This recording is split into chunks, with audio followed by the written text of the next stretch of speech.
You're listening to the 49 Carats Podcast, a 49ers Goldmine production with Stephanie Sanchez.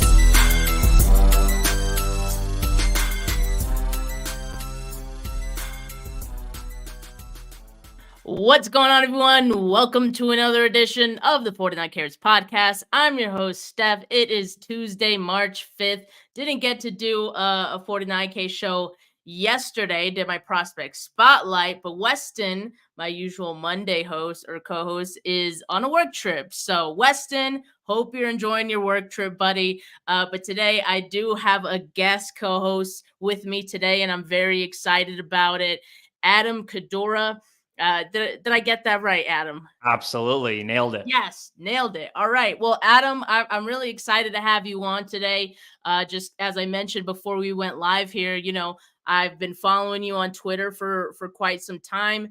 You know your football stuff. You have coaching experience. You're currently the director of recruiting at Laney College for their football team. So, or is that just all sports, or is it football? It's just football. Yeah. Okay. I was the linebackers coach for a few years, and then by my own decision, decided to take a step back, but can't stay away, right? Once you're in it, you can ask any coach. There's no coming out of it. So staying on as a director of recruiting. Well, I love it, and definitely love to have, your expertise and your perspective on the pod today to talk about this 49ers defense and some of the changes. But I also wanted to give you a chance to talk about what's coming up for you. I know, you're trying to expand into the podcasting game yourself. So how about you tell people what's coming up there? So yeah, it's funny. I actually am in my apartment right now, and I'm exactly 1 mile away from Kezar Stadium. Obviously, everybody who's even remotely a Niners fan knows what Kezar Stadium is all about, the former home of the San Francisco 49ers. So that's kind of what inspired the name. And yeah, I've have all this a little bit more free time on my hands now that I'm not a position coach at the college, at Laney College. So, the one thing that has never changed about me is, my passion for the 49ers and, all the way since I was a baby.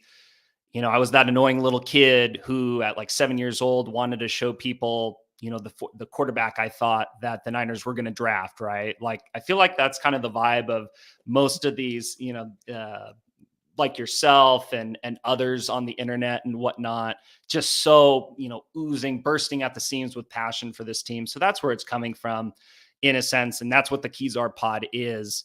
But also, feeling like I can bring something to the table in terms of my coaching experience, my coaching expertise. I was the outside linebackers coach for Laney College. We won a state and national championship.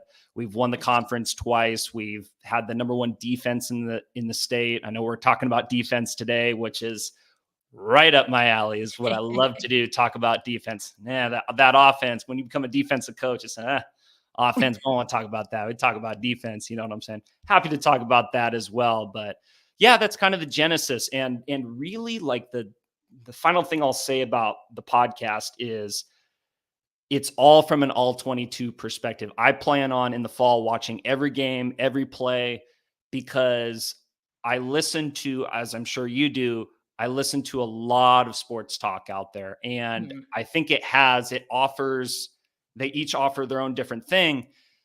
But for me, I'm searching for that pod that really gets into the nitty-gritty coaching nuances of what the Niners are doing offensively, defensively, scheme-wise, things of that nature. So that's what I'm trying to bring to people who listen to my pod.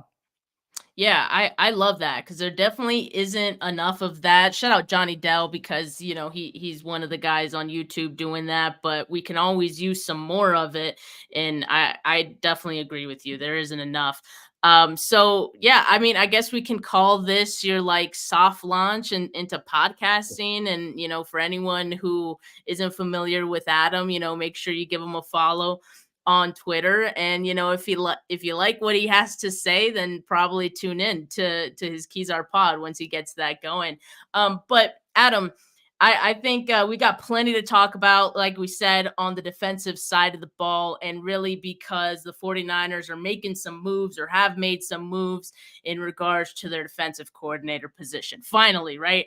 They had us waiting there for a bit. So it is going to be Nick Sorensen.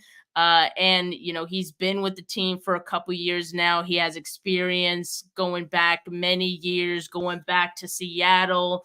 They brought in Brandon Staley, which I think, I don't want to talk about Staley too much because in my mind, he's not even going to be a huge part of maybe the defensive side, but we could talk about, what he could potentially bring.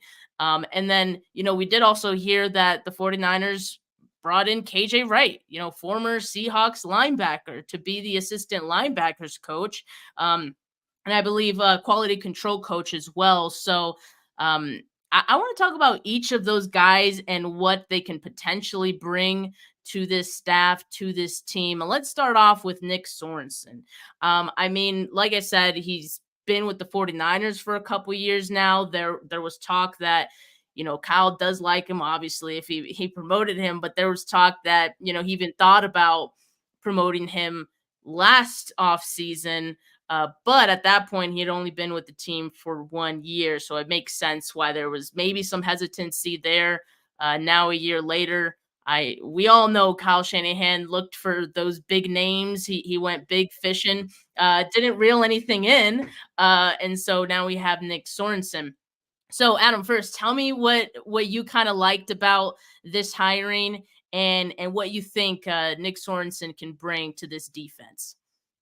Well, I'll tell you what, the first thing that comes to mind, just having talked to as many coaches as I've talked to, boy, in the last 7 years, and I've talked to a lot, I'm always for the up and comer. There's always somebody with more energy, more spunk, enthusiasm, crazy for football, ready to take the reins.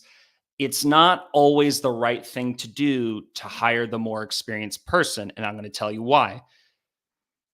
You have to understand, if you're a coach, you've been fired likely within the last 2 years.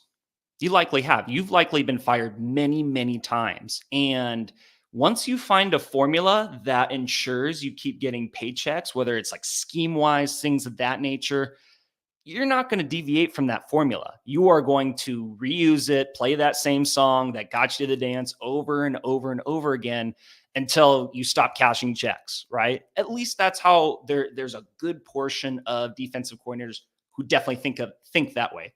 Mm-hmm. There is another portion of defensive coordinators who are not afraid to transform, evolve, things of that nature. And it just depends on the personality. I like this hire a lot because it was the best option. He gave Belichick a call reportedly. He tried to get Spags reportedly, which I don't blame him. I think Spags is the best in the game. He might be the greatest of all time. And we could talk about, if you want, what I think makes him special, if we have time for that. But going beyond that, they tried a lot of different avenues, including Jeff Ulbrich. So funny. I remember a Patriots-Niners game. Do you remember the year JT O'Sullivan started for us, way years ago, 2007, something like that? Yeah, it's way back. Way back machine. I remember he dyed his hair red at a game that I was at. And for evermore, I was a big Jeff Ulbrich fan. It's like, hey, if he's about the Niners, kind of like Juwan Jennings, right? He's dyeing his hair red. He's about being a 49er. So it's a guy I can get behind. Well, obviously, he's a valuable piece to the Jets puzzle because Salah's like, don't even talk, you're not even allowed to start conversations because this guy's valuable. We want to keep him on the staff. So the logical next step is to get the in-house hire. And I think, and I talked a little bit about this on my pod, I think what Shanahan has seen with Spagnuolo, there's a consensus school of thought about how to be a defensive coordinator in the NFL. It's about limiting chunk plays of 25 yards or more. It's about bend but don't break. That's how you keep your job as a defensive coordinator. You start bringing the house and getting wild and doing what Steve Wilks did before half of the Minnesota game. Guess where Steve Wilks ends up now, right? you're calling cover zero at a time where you absolutely should not call cover zero. Steph, I'm going to tell you, I was in my living room and I looked to my dad and I said, if Laney promoted me as a DC and I called that before half, I would be ripped to shreds. I really would be. So it's very interesting watching these games, having gone through my experience and going, you can kind of connect to what's happening on a different level, so to speak. But I definitely like this hire. I think it's the best available. And I guess the reservation that Kyle maybe had last year, his coaching, his resume isn't very diverse, is what it tells me. If I'm looking down the list here, I got special teams coordinator. I was offered a special teams coordinator job at one point in my life. And I've worked closely with special teams coordinators. I can tell you that there's similarities, but it's a totally different animal to be a defensive coordinator than a special teams coordinator. It just is. Hopefully no special teams coordinators get offended by that, but it's just the truth. I mean, it's a way bigger undertaking. It's a different animal. Then you have a defensive backs coach with the Seattle Seahawks, assistant DBs coach, secondaries coach, special teams coordinator, again, defensive assistant with the Niners. And I was actually a defensive assistant when I started out. So I think that's good because he probably was in a role where he could be a sponge, right? He could really learn from DeMeco Ryans and guys in the building and learn what Shanahan wants and be in sync. But other than that, there's not much outside of being a DBs coach and being a special teams coordinator. And I can tell you this, I've worked very obviously as the outside linebackers coach. I was the right-hand man to the defensive coordinator. I worked with him very, very closely at Laney College. Shout out to Josh Ramos, one of the best in the state. And I can tell you, knowing his journey, and he's the best he's the best at what he does. And I'm, that's not just bias. He is a guy who had offers to coach Division I, and he's a family man from Winter, so he stayed home, right? But what has made him so great, and he will tell you this, is that if you look at his resume, Coach Ramos coached corners, he coached receivers, he coached backers, he coached D-line, he coached it all.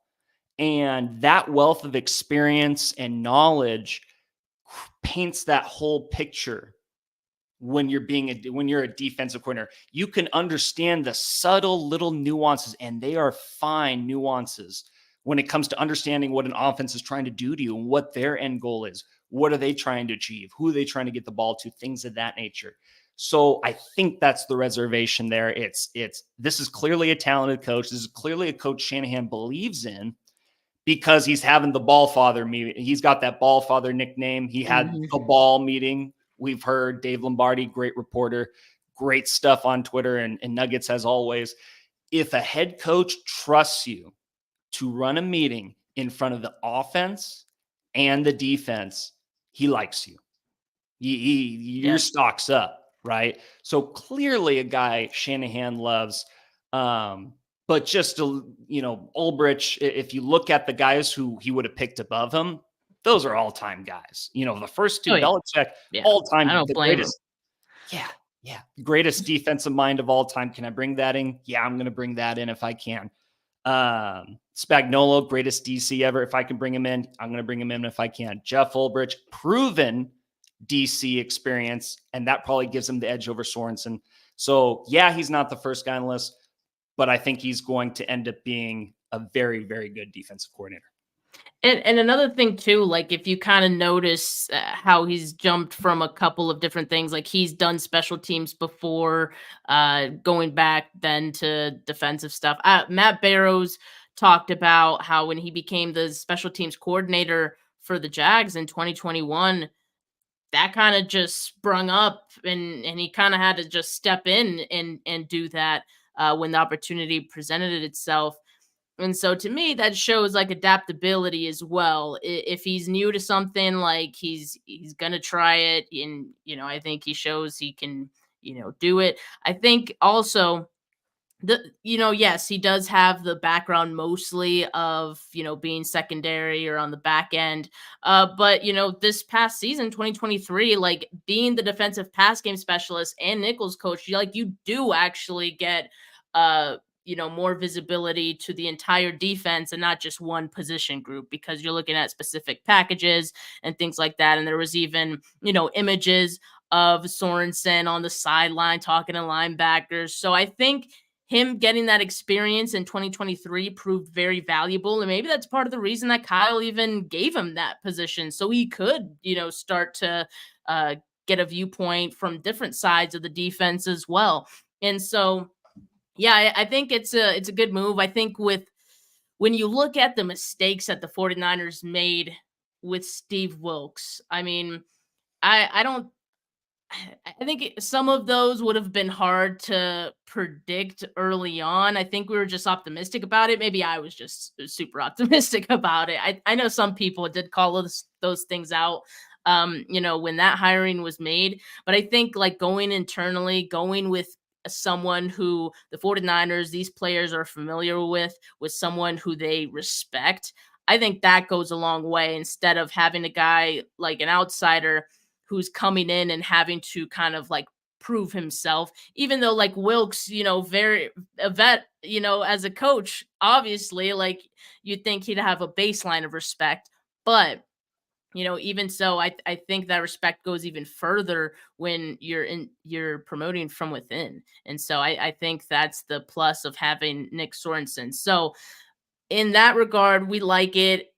There's the inexperience part that we're a little unsure of.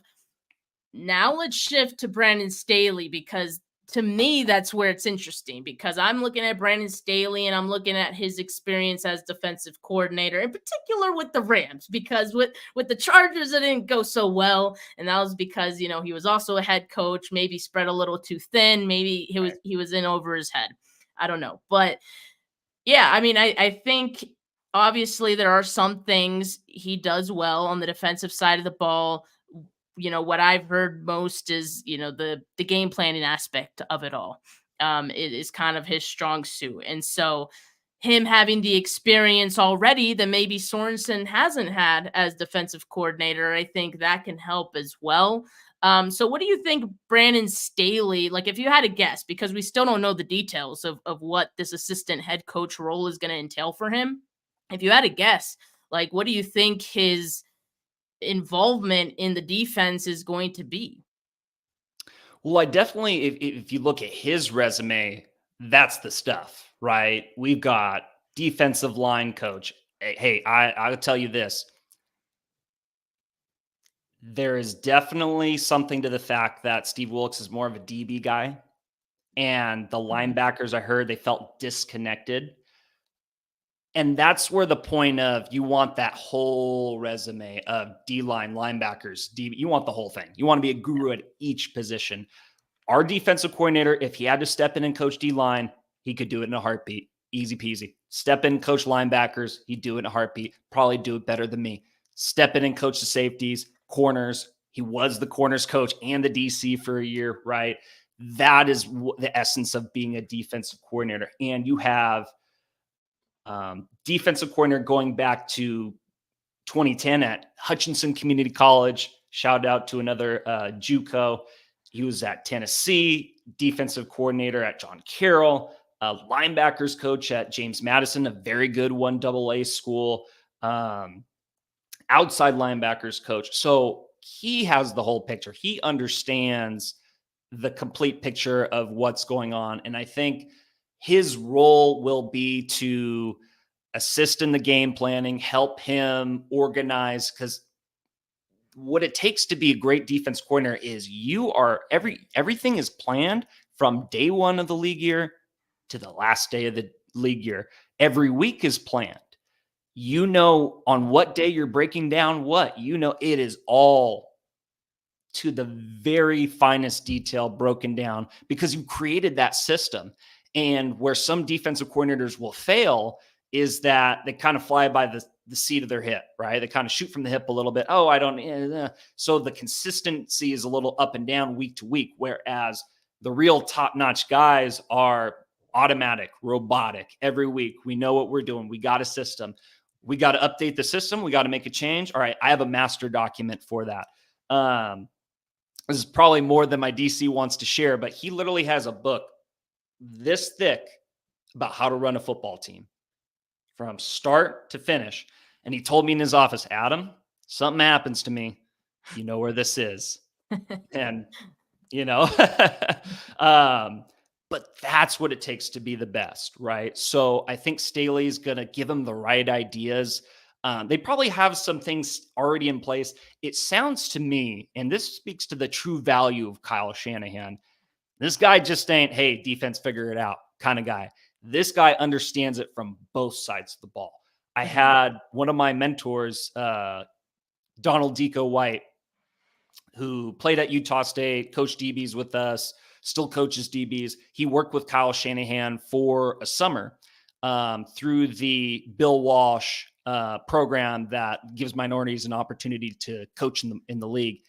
And that was 2017 before Shanahan was doing anything good, right, with the Niners record-wise. And he came back and he said, Adam, Robert Saleh, Kyle Shanahan, remember those names. Like those guys are sharp cookies, and they get it. And as evidence a few years later, their meteoric rise with the Niners, without the Niners, he proved to be true. So, I like the Brandon Staley hire. And I will say this, I am one of those sicko fans. Like, I will watch an old game from when I was 12 years old. I was like, golly, I want to see what year Troy Smith was the quarterback playing the Rams at Candlestick. Yeah, that's the Wayback Machine, right? I was there for my birthday. Forget what birthday it was. And I saw the game pop up on YouTube. It's like, oh, I'm going to watch 15 minutes of this. I want the Wayback Machine. I want to get nostalgia hyped right now. And guess who the head coach of the Rams was? Steve Spagnuolo. So we talk about guys who don't pan out as head coaches. Yeah. There are coaches who are great coaches in their own right. Not meant to be head coaches. Being a head coach, anybody who's been a head coach at any level will tell you, Steph, it almost feels like you're doing everything besides football. Like you're handling the media, you're handling this, you're fixing problems. More so at a college, like a 4-year institution, Division I, that's, with the recruiting aspect of it.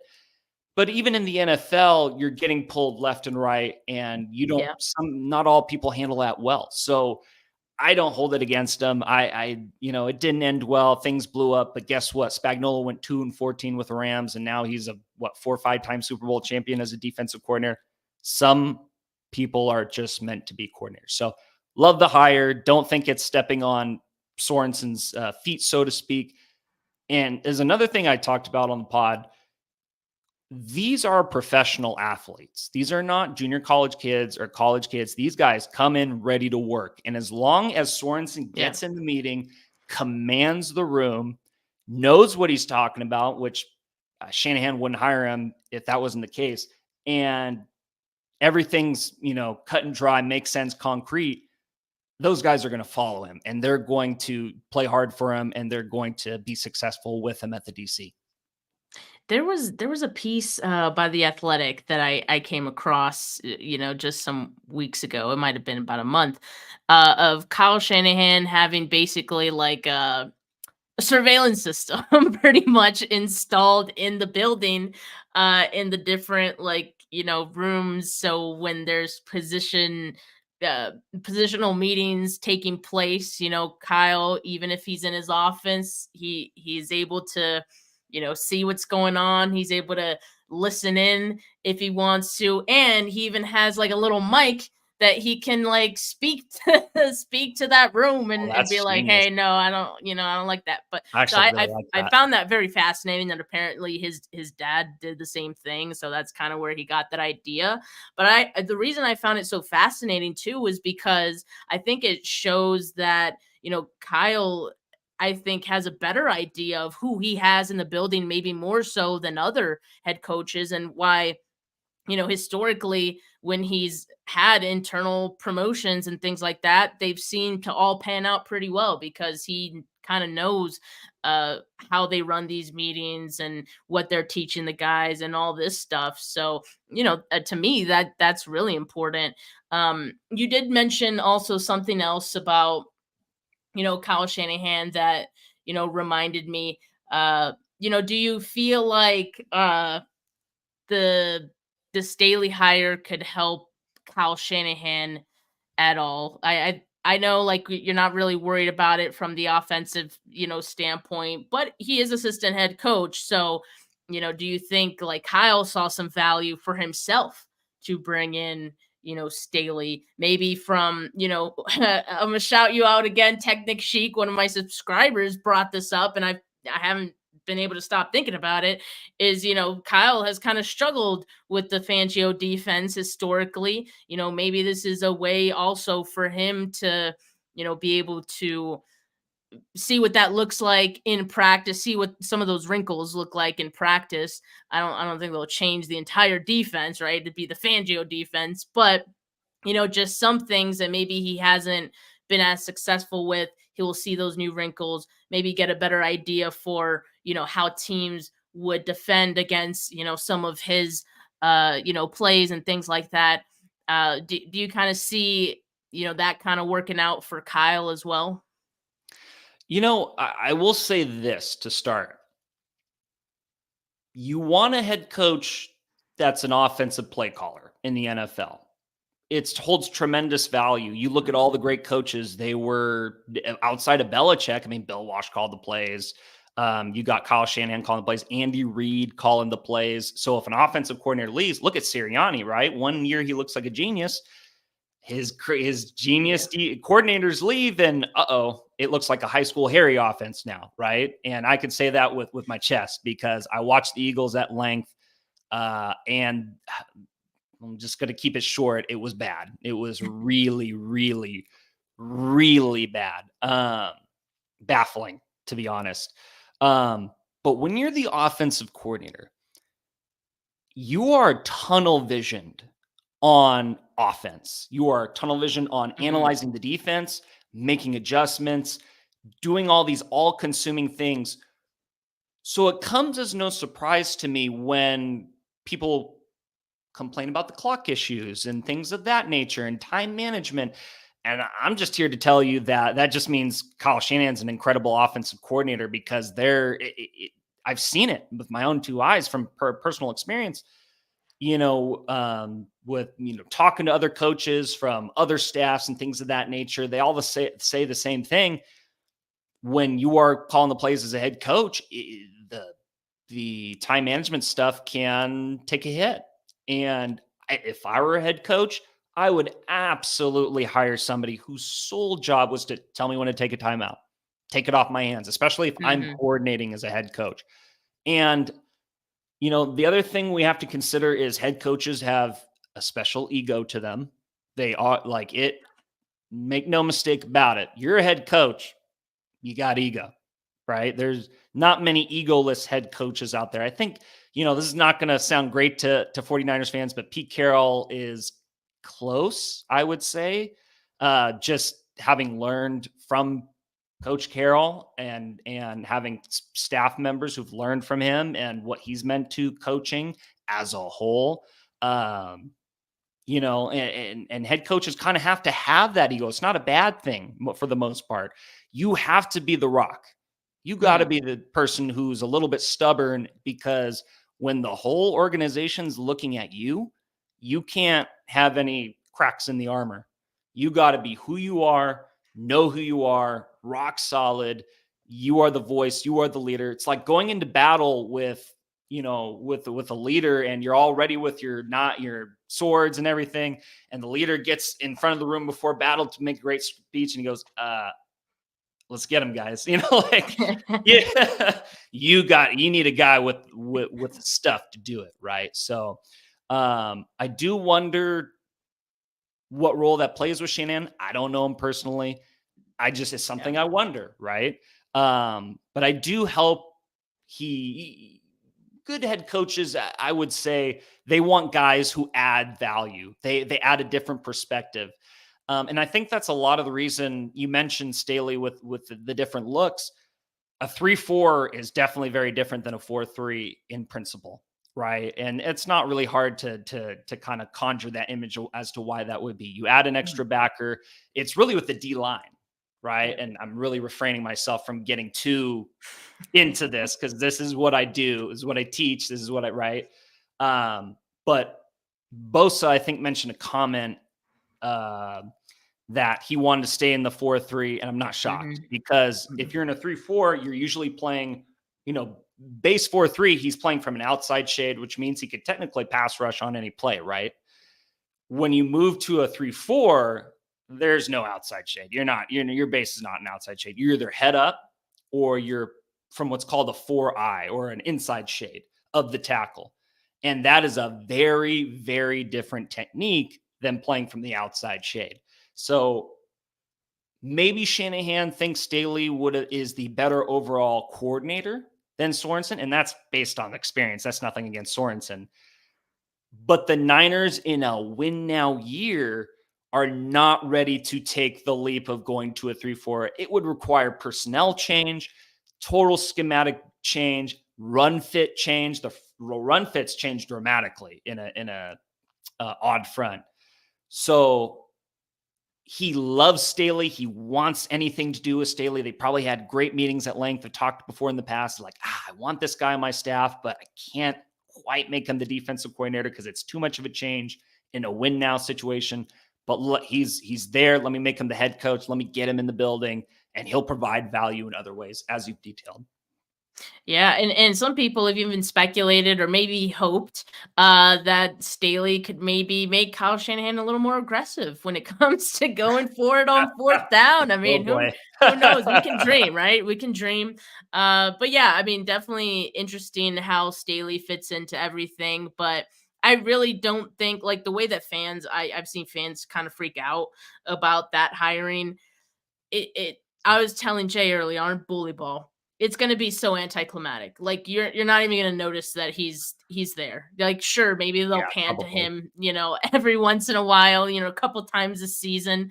But that'll be it. And, you probably won't even notice that he's there. You probably won't even know what he does on a day-to-day basis.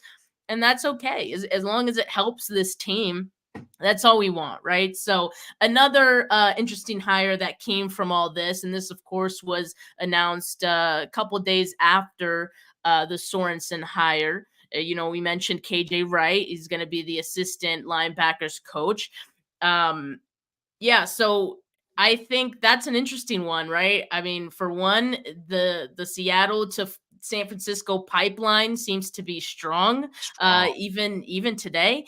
And it's interesting too, because he's a first time coach, but hearing him speak and in his video when he announced, that he was taking this job, he's talked about how much his heart has kind of been in wanting to coach. And, even as a player, he kind of envisioned himself as being coach-like and leading some meetings, having the clicker and going through plays with the players. So, I mean, I think that does speak to his mind, his football mind, and how he could apply that into coaching. Now, this is the first name, and maybe, like, I'm kind of speculating that maybe it's not the last name we hear the 49ers bring in to their defensive staff. I mean, they still would technically have to promote or bring in someone for Sorensen's old role, right? So I'm wondering, and of course, KJ Wright did have a connection with Sorensen in his time in Seattle. I'm wondering if we can expect any more names. And because I've found it odd that the 49ers haven't even announced this hiring yet. Like, none of the hirings have been announced. And so I'm wondering if they're waiting for more moves to take place for more coaches, to get hired and everything to be filled in before they make an announcement. But what did you think about the KJ Wright hire? And, do you think we can expect more hires to take place? Well, I definitely think there's more hires to take place. Somebody's got to take Sorensen's role. And listen, if you're a head coach and you feel somebody can help your staff, you're bringing them on board any way you can, right? KJ Wright. So there are definitely players that you just know are going to be coaches. I've experienced it. I've had players my first year coaching where Coach Ramos, again, he says, he points out something good in the meeting or has some great input, or he's really connecting the dots when we're watching film, going over film. And Coach Ramos just turns, "Hey, I'm going to hire you as a coach one day." And he did, right? Like there's players that because coaches take note of that. They take very detailed note, because they're always going to have to refill the well and get the new guy in the staff and get that new entry level role. And it's not like it's a throwaway role. I guarantee you, Shanahan, if you're on that staff, it's because you deserve to be there, right? There's no free or giveaways or it's not a charity, right? It's if you're on the staff, he thinks highly of you, like we said earlier. So the fact that you told me he's holding meetings, they already thought he was going to be coach, tells me he's an incredibly intelligent, special player. And as evidenced by the results with the Legion of Boom, right? That's a defense I've studied at length as to what makes them great, the cover 3 stuff, all of it. But they're definitely players that separate themselves in the meeting room, because it's not like every player's like that. They're not, right? Even at the NFL level, there's guys who are, basically, how shall I say, their athleticism is the trait they bring to the table, right? You can't be, listen, you're in the NFL, you can't be not be a student of the game, right? That's a quick way to find yourself on the unemployment list, right? Yeah. You get to the NFL, you are pretty dang smart. You have a pretty dang high football IQ just from the jump. But if you can separate yourself as the top level football IQ guys, like Richard Sherman, for example, obviously a top football IQ guy, as evidenced by his ability to still play at a high level, even when he was clearly on the athletically trending downward, right? That's the sign of an incredibly smart, mentally gifted player. So it's evident that was always going to be his role. The fact that he was I'm gunning for it, you could hear the energy, enthusiasm, he really wanted to be in coaching. It's something he's probably wanted to do for a while. So definitely a name to look out for, in the coming years. Definitely some experience he's going to need ahead of him, because just because you're a guru at the linebacker position doesn't mean you're a guru at the D-line position, doesn't mean you're a guru at the secondary. But it's really good. It's of all the positions that you can start out to get yourself to get yourself on the DC trajectory, linebacker's the one, because you're connected to the secondary and you're connected to the front seven. You're in the meetings with the D-line and you're probably in the meetings with the secondary. So to have that overall knowledge is huge. It's everything. So really excited about that hire and what he can bring to the linebacking core that's going to need tutelage, because correct me if I'm wrong, Steph, Flanagan, Fowles, Burks, they're going to be free agents, correct? Yes. So that room, you're missing Greenlaw. So more than likely you are going to bring in either new linebackers or via the draft or free agency, and they're going to need a voice that can show them the way. And what better voice than KJ Wright, who has his master's PhD in this Seahawks type defense. There's no better perfect fit. So it's an incredible hire by Shanahan.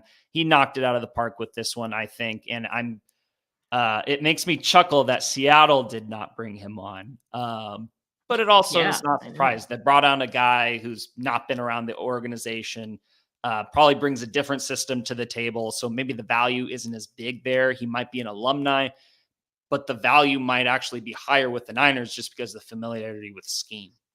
Yeah. And I think it makes a lot of sense. And the 49ers, probably not going to start the season with Greenlaw. They have Warner. They'll have D Winters and Jalen Graham as well. Maybe Curtis Robinson, because I think Curtis Robinson was on their practice squad. But Yeah, they're gonna have some new guys in the building for sure, and I think it's good to coach them up and have a voice who has been there before. I mean, it seems like that's definitely the MO of past linebacker coaches that the 49ers have had, past linebacker coaches that have become, the defensive coordinators, with this team. So, and I kind of wonder if, maybe just maybe part of this hire was also because, Sorensen didn't really have the linebacker background. So bringing in a guy who is familiar with the scheme, who is familiar, like he just so recently played. Like I feel like it's all still very fresh, right? And I think that can help Sorensen kind of connect, whatever he's not connected with the linebacker group. Because I do think for Kyle it is really important. And he has said as much how important it is for the linebackers to be like Critical. the focal point of everything else. Absolutely Like critical. and that was part of what the 49ers really missed last season with Steve Wilks. So Adam, at this point, we've talked about the three hires. Lastly, I just kind of want to say, do you feel like the 49ers have protected themselves from the same mistakes that they made with Steve Wilks? I think we've mentioned some of the things that we expect to be better, this time around. But it also seems like there's some safety nets in place this time. So are you kind of getting that sense as well? Well, to begin on this topic, I think you have to, and one thing I stepped back and really kind of not blew my mind, but I was like, oh boy, is I realized, and listen, the same time last year, I was position coach. So I was knee deep, eyeballs deep into coaching my position, right, at Laney College. And it is all consuming, right? Um, as they say. But I came to realize and understand that Wilks came here without any of his assistants, Yeah, running a that's hard. system he didn't know. That's what that makes me do.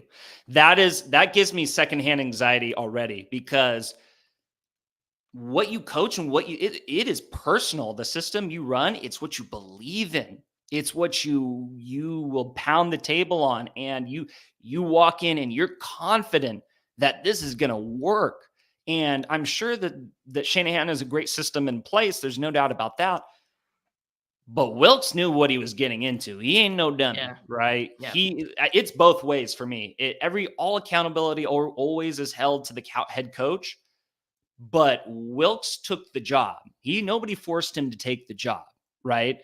And he knew he knew he was taking a gamble. He knew I'm not working with people I'm familiar with. Yeah. I'm not coaching a system I'm familiar with, at least for the most part.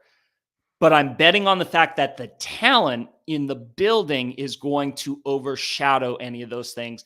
And this team is ready to win a Super Bowl, which they were, once again, very close to doing, right? So he was right in that respect, but that's what he gambled on. Like he said, okay, first season might be up, but I can't pass up this opportunity, right? So I don't blame Steve Wilks. Like you get a chance to coach Nick Bosa and Fred Warner and all these guys that basically do the job for you. Again, we talk about coach's ego. It all comes down to the players. I don't care what you draw up on that dang chalkboard. If you don't got the Jimmies and Joes in place to execute the vision, Yeah, you're going to be fired. You're done. You're cooked, right? So he was right.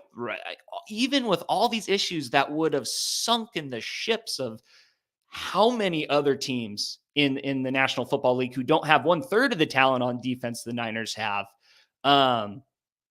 They ended up being successful, not without problems and glaring problems at that, but it was not surprising how it ended. Just knowing from my experience, based on what I know, you're going into a situation where you're not coaching what you know. Boy, that gives me nightmares already. I ain't even involved. Like that gives me nightmares. That gives me nightmares, right? Yeah. So I don't have any ill will towards Steve Wilkes. It was kind of doomed from the get, if you know what I'm saying. In And kind of, hindsight, especially, like, it's like, damn, like, how did we think this would have worked out? yeah, it's definitely, I think, well, listen, I commend Shanahan for taking a leap of faith. Maybe that he heard or he knew, like, hey, this is a good DC, talented guy. I want a guy that gives me an edge, right? And that's why Shanahan was calling up Belichick. That's why he was calling up Spags, because there is a difference. Kind of similar. I don't even know if I should make this analogy, but kind of similar to like baseball, where you have a formula that works in the regular season, but then it's all about the studs and the real, top end talent in the postseason. Similar to the fact that the regular season and the postseason are just different. In the postseason, you need a defensive coordinator that is going to make a call in a critical moment where he is going to have the guts. Look at Spagnuolo. Holy smokes. In the Super Bowl, fearless. I'm going to send disguised pressure off the edge. 3rd and 4. Now, Brock Purdy could have hit BA he could have made that happen. The ball was batted down. But in a sense, the bend but don't break during the regular season, that'll get you to the postseason. You have the right dudes in place. That's the correct formula. The defense wasn't the problem in the Super Bowl, but that is why those guys are the greatest of all time, because they have the guts to call these very risky calls, pressures in the most critical moment. I mean, I can't tell you, with everything on the line, the guts that takes, it's Hall of Fame. It's gold jacket worthy. So I think Shanahan is of the mindset, possibly, that I've had the bend but don't break guys. They get me to the dance. Yeah. They get me to the altar, but I'm always the bridesmaid, because the guy on the other sideline, the Spagnuolos of the world, are outplaying me in the chess game. They just are, right? Because they have that much more experience. And he's probably trying to find his own Spagnuolo. Tell you what, I'll end it with this. Those Kansas City Chiefs, with the formula of Reed, Spagnuolo, and Mahomes, that is a scary, scary formula for years to come. That is seeming very foolproof from my perspective. It's nasty. It's nasty stuff going on in Kansas City, and everyone and their mom is mock drafting Xavier Worthy to them with a 32nd pick in the draft. I mean, come on. Just kill us now, kill us now. They're going to be a problem. They're going to retool at the receiver position, and they're going to absolutely be a problem. It's disgusting. They had their worst season, like, offensively, with Patrick Mahomes at the helm, and they still win the Super Bowl. I mean, scary stuff. Yeah, Holy smokes. It's absolutely crazy. But yeah, I'm with you. I mean, I think getting a Steve Spagnuolo, a guy who you don't have to worry about leaving, because he's the next best thing, in coaching, a guy who has done head coaching before, and, teams just aren't, interested in having him as a head coach. Like, that's all I want. So I don't blame Kyle. I guess it might be him. I mean, that's what people are saying, right? Like, that's the in case of emergency break glass option for the 49ers if Sorensen falls on his face, which, I honestly don't think he will. Or if he gets a head coaching job. Yeah. I mean, if you can keep Staley around for, I'd say at least 2 years, assuming Sorensen does a good enough job to, get head coaching action. That could be a possibility. I know people are even saying, hey, if Saleh gets fired, next season or in the middle of the season, somehow find a way to bring him in. I mean, I don't know. There's, people are speculating all kinds of things, but yeah. Adam, it's been awesome to have you on and have your perspective. The coaching side of things is something that, a lot of content creators like myself don't really know much about. So it's great to have that insight today, and let everyone know where they can find your Kezar Pod for anyone wondering. So yeah, it's on Spotify. It's on Apple Podcasts, wherever you get your podcasts, it'll show up there if you just type in Kezar Podcast.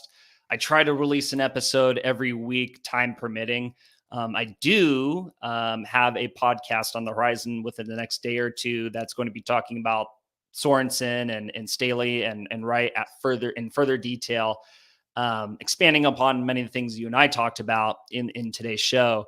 So very excited about that, and just plain, even if nobody listens to my podcast, I'll do this just, with one person listening, to be honest, because that's how much I love this and truly live, eat, breathe, football, period. So at Kezar Pod, you can see it on the screen for Twitter. I'm probably going to start up an Instagram, hit it on all social channels and whatnot. I also teach college and high school, right? So my hands are tied in a bunch of different places, but as you can see, no shortage of tweets firing away from Kezar Pod in terms of my thoughts on the draft, upcoming podcasts, replying to the great stuff you have on X. It's so weird to call it X. I'm never going to get used to it. I still call it Twitter. Yeah, good for you. Somebody's got to take a stand, right? But I really, truly appreciate it, because the one thing I actually did fail to mention was I was a former member of the Bay Area sports media. I actually covered the Niners, the Giants, A's, Sharks, Warriors from 2015 to 2019. And I'm just going to be honest, like, there's a lot of people who do a lot of great work, but when I see the especially detailed work that you do and bring to the table, I think it's awesome, and I can't wait to see more of it. All the spreadsheets, give it all to me. I'm going to eat it all up. I appreciate that. Definitely, I do it for anyone who wants to nerd out over, who the 49ers have met with, because I nerd out over those things. And so, I thank you, Adam. Appreciate it. And appreciate you, coming on the pod today. I know it was somewhat late notice, so, definitely appreciate that. And so make sure you guys follow Adam on Twitter, on wherever you get your podcast for Kezar Pod, 49 Carat Podcast as well. Make sure you leave us a review. But for now, folks, have a good rest of your Tuesday. Peace.